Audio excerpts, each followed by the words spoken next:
Comment utiliser la fonction recherche X sur Excel? Avant de commencer, si tu veux télécharger un e-book complet avec des exercices pratiques sur les fonctions d'Excel, je t'invite à aller directement dans la description, tu auras toutes les informations. Tu peux télécharger gratuitement une version qui contient 25 fonctions ou bien tu peux acheter la version complète qui te permet de bénéficier chaque année de la version mise à jour de l'e-book pour te tenir toujours informé des dernières fonctions qui sont sorties sur Excel. Place maintenant à l'explication de la fonction. La fonction recherche X, elle te permet de rechercher une valeur dans un tableau pour envoyer une donnée qui se situe dans la même ligne ou dans la même colonne. Elle est hyper utile parce qu'elle pallie les limites de la recherche V, elle est beaucoup plus simple à utiliser et elle peut remplacer justement index et equiv. Cette fonction, tu dois vraiment la retenir parce qu'elle te sera forcément utile un jour ou l'autre. Pour te montrer un exemple, ici tu veux renvoyer le prénom qui correspond à chaque matricule ici. Donc on va faire égal recherche X, on ouvre la parenthèse, on va se placer dans la barre de formule. Ici, ta valeur cherchée, comme dans la recherche V, ça va être ici ton matricule, point virgule. Et tu vas rechercher ce matricule ici dans tous les matricules, point virgule. Et le tableau renvoyé, tu veux le prénom, donc tu vas sélectionner ici tous les prénoms. Tu fermes la parenthèse, tu fais entrer et ça te renvoie bien Hugo.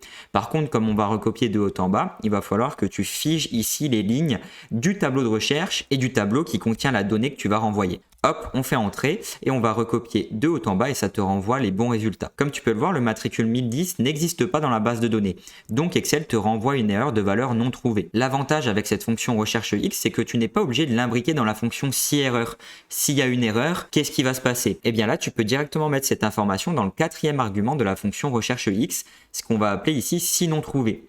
Autrement dit, si la fonction recherche X ne trouve pas le matricule, alors on affiche par exemple matricule inconnu.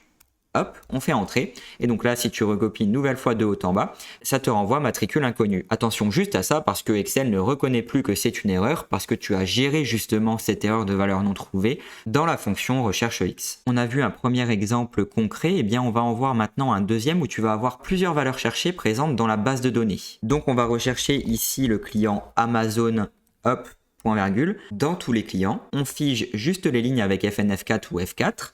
Point virgule, et on veut renvoyer ici le numéro de facture qui correspond au client.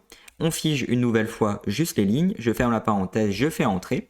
Et donc là, quand je vais recopier de haut en bas, ça va m'envoyer les numéros de facture correspondant à chaque client. Et donc, comme tu peux le voir ici, Google apparaît 2 fois dans les numéros de facture. Dans ce cas-là, Excel recherche à partir du premier élément. Donc, il recherche le premier Google dans le tableau. Le premier Google apparaît ici et ça correspond bien à la facture numéro 1 et c'est pourquoi il renvoie la facture numéro 1. Je fais un petit aparté, mais si tu avais voulu lister toutes les factures par client, il aurait fallu utiliser la fonction joindre texte. Hop, le délimitateur, on va mettre entre guillemets un slash, point virgule, on va mettre faux. Et ici, on va utiliser la fonction filtre.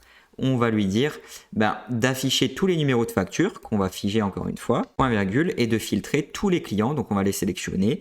Hop, on les fige et on va mettre égal à ce client ici. Je ferme la parenthèse une fois et une deuxième fois, je fais entrer. Et donc, quand je vais recopier de haut en bas, comme tu peux le voir, j'ai toutes les factures qui concernent le client Google. On va voir maintenant qu'on peut rechercher une valeur approximative dans le tableau et se baser sur des valeurs qui sont triées dans le désordre, contrairement à la fonction recherche V. Donc, dans le premier tableau, on veut renvoyer le numéro de facture qui correspond à l'élément inférieur par rapport au montant, et dans le deuxième, ça sera à l'élément supérieur. Donc, je vais mettre égal recherche X. Je veux rechercher ce montant ici, point virgule, dans tous les montants. Ok, donc là, je vais encore une fois figer, point virgule, pour envoyer ici mes numéros de facture, que je vais encore une fois figer. Hop, je me place ici. Point virgule, ici, si non trouvé, je peux mettre, par exemple, entre guillemets, non trouvé. Point virgule. Et ici, le mode de correspondance, je vais mettre -1 parce que je veux rechercher l'élément inférieur suivant si je ne trouve pas 999 dans le tableau. Je ferme ma parenthèse, je fais entrer. Donc là, mon 999, c'est normal qu'il me met non trouvé parce que j'ai aucun élément égal à 999 ou moins.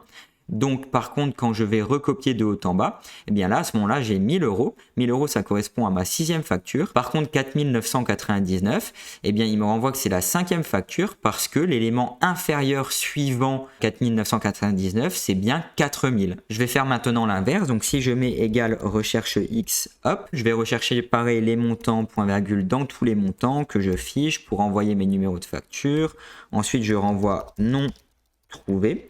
Et je vais mettre cette fois-ci 1 pour rechercher l'élément supérieur suivant.